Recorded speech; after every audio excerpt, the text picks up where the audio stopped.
America की शुरू से पॉलिसी रही है कि दो देशों को लड़ाओ और फिर दूर से तमाशा देखो। सिर्फ 3 सालों के अंदर अंदर अमेरिका ने तीसरे देश को भी धोखा दिया है। फर्स्ट अफगानिस्तान, सेकंड यूक्रेन और अब ताइवान की बारी है। आगे बढ़ने से पहले चैनल को सब्सक्राइब कर लें, क्योंकि हम लोग आपके लिए बहुत रिसर्च करके अपने वीडियो बनाते हैं। अब हम डिटेल में चीजों को समझते हैं। आज अमेरिका को 3 बड़े देशों से सबसे ज्यादा खतरा है, भारत, रूस और चीन। अमेरिका ने सबसे पहले तो भारत का ही नंबर लगाया था। अगर आपको याद हो तो जब डोकलाम और गलवान घाटी के अंदर भारतीय सेना चीनी सेना के आमने सामने हुई थी, तब अमेरिका ने लगातार इस मामले में उकसाया था कि भारत और चीन का युद्ध हो जाए और दोनों देश की अर्थव्यवस्था कमजोर हो जाए और वो बैठ के बाहर से तमाशा देखे। परंतु भारत व चीन दोनों ने उस समय संयम रखते हुए इसको बड़े युद्ध की तरफ परिवर्तित नहीं होने दिया। फिर जब भारत चीन की आपस में लड़ाई नहीं हुई तो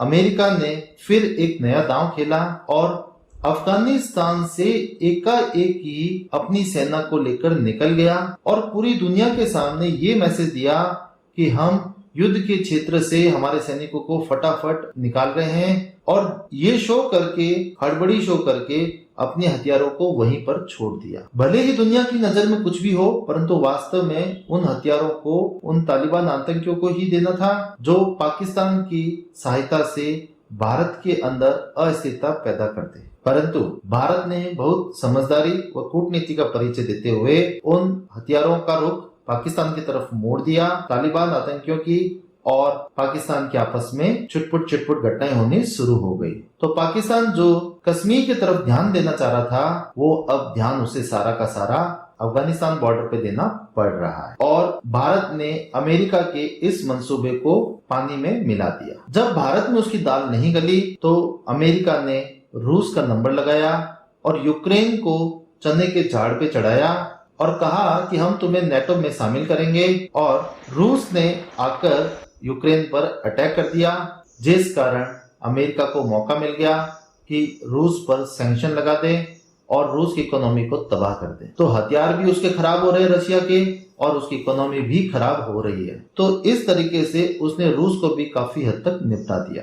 फिर बात करें अब चीन की, तो चीन के लिए अमेरिका ने क्वाड बनाया था, जिसके अंदर जापान, ऑस्ट्रेलिया, अमेरिका और भारत थे। और अमेरिका ने लगातार भारत को उकसाया था कि भारत और चीन की आपस में लड़ाई हो और पैसिफिक ओशियन के अंदर जापान, ऑस्ट्रेलिया और अमेरिका मिलकर अटैक करें और इधर से जमीन की तरफ से इंडिया चाइना पर अटैक करे और चाइना को निपटाया जाए। परंतु जब भारत अमेरिका की चालों में नहीं आया तो इंतजार करने के बाद अमेरिका ने क्वाड 2 नाम का संगठन बनाया है, और इस क्वाड 2 के अंदर भारत शामिल नहीं है और इसके अंदर भारत की जगह फिलीपींस शामिल है। अब कई लोग ये कह रहे हैं क्वाड 2 के अंदर भारत को शामिल नहीं होना भारत की बहुत बड़ी हार है, परंतु दोस्तों इससे क्या फर्क पड़ता है।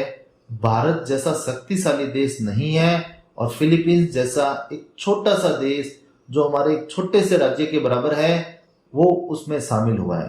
अब क्वाड 2 के अंदर फिलीपींस को चने के झाड़ पे चढ़ाएंगे और उसका भी नुकसान करवाएंगे। अब इसके लिए अमेरिका ने चारा फेंकना शुरू किया।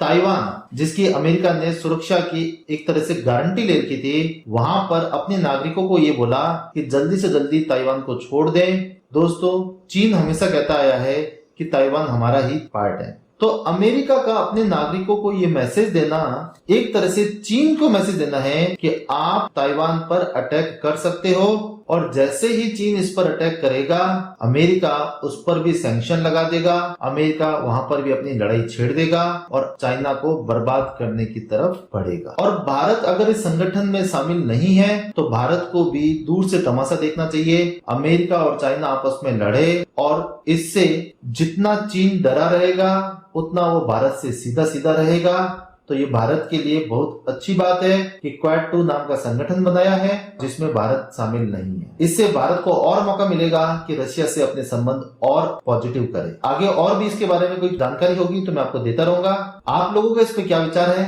कमेंट करके बताइए। Thank you for watching this video.